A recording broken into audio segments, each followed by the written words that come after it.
One of the things that always bothered me about structure in general is how rigid it is. And I noticed when I was in classes, people would always ask the same questions. And it's like, well, can you ever break the rules? And the answer is always yes, but try not to start there, right?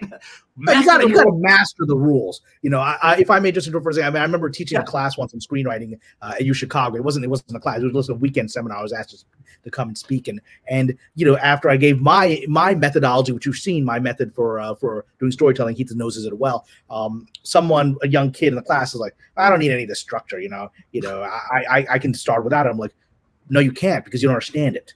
You can transcend it when you understand it, and then you know what you're picking and leaving. But you can't just make it up as you go along. You'll learn the hard way when you do. Yeah, you'll learn the hard way. Yeah, I learned the hard way. Now, I wouldn't say that I didn't wave anything off. I just didn't know how to use it. So I was like, I'm just going to forge ahead. I wrote 500 pages of a novel, and I was like, I need to start developing the main idea. And I was like, okay. And it was like, oh my God, I didn't set any of it up. I didn't set anything up. I just wrote 500 pages of what I would call logical stuff. Like the next step would be this, then the next step would be this. And you just go out into the woods and you're lost. So I learned the hard way that, like, hey, you think you're a great artist? No, you're not. You're going to have to learn the rules. And I still strongly advocate the rules. I think knowing when to break the rules shouldn't be an all the time thing anyway. You know, there's a reason why these guidelines and rules and principles have stood the test of time, and you'd be smart to follow them. So yep.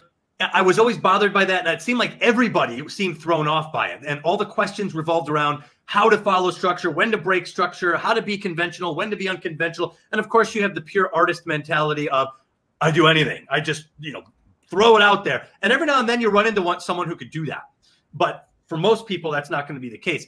So I wanted to approach structure differently. And I got the idea watching someone do a tarot reading. There's an arrangement of the cards, which is a structure. But what's beautiful about it is that you lay out the structure, and then the structure falls to the background. And as you turn cards, you're instantly met with this archetypal imagery, which you must, as the tarot reader, interpret. And I'm like, that's kind of how it is to write a story. You're getting images from your own psyche, which is fed by outside images and other stories you've read, but you're interpreting them and then trying to interpret and explain them in your own story. So I was like, I'm going to approach structure from this standpoint. I think it's a more intuitive structure, but it's not anti-structure either. Well, that's why the tarot was so important, because I do read tarot cards. I'm not an expert on it by any means, but I collect them. I've trained a little bit in it, and and they are very effective forms of divination. But what it is exactly what you're describing. It's intuitionally based. You are interacting with the cards, and you're finding the meaning. You are doing. It's a process, right? The cards aren't telling you anything. You are interacting with the images and the general understandings, the range of ideas the cards have, and you will create a story of what this means divination-wise.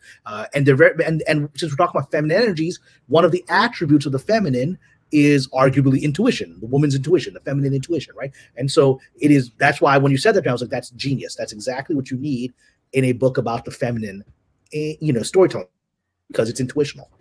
Yeah, when Cameron mentioned he was really I think you said you collected decks and everything, correct? I was like, I went to the right guy.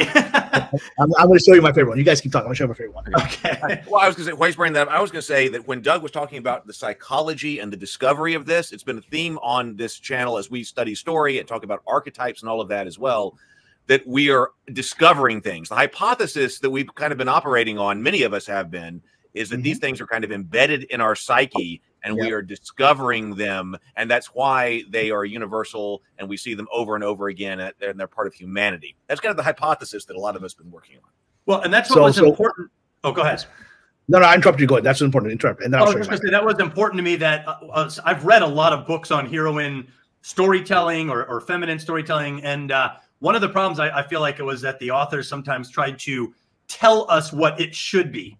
And I was like, man, that's not what mansplaining. It's mansplaining. That's what it is. It is. Well, but I was like, that's not what Campbell did. He wasn't telling us what we should do with heroes. He's like, this is what is out there. This is what has been told, and I'm going to organize it. So this isn't my idea. This is just my articulation of something that happened recurrently, subconsciously, on a wide spectrum of stories.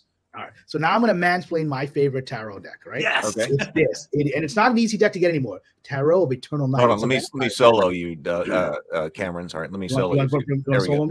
This Tarot of Eternal Vampire's Eternal Night Tarot, and I'm going to show you just a few images how incredible it is. I think it's probably using some kind of AI visuals, but it's really stunning. So here's the Fool. Here's the Fool. Look at that. And they're all these vampiric archetypal imagery. You know, the Magician, right? It flips it, and so you've got the High Priestess, right? And it's all vampiric, stunning imagery. Actually, one of my favorites is probably the Lovers. Let's see if we can pull that one up here. Yeah, so this is great. This is the Lovers. Right? So I mean, it's sexy, it's dangerous, it's vampires, right? But again, vampires represent the dark side of the psyche, and so they're absolutely. And so that's what fascinates me about the reason I collect tarot cards is that they're all different ways to exploring these structures of our mind. That's what they are, and that's what you're exploring.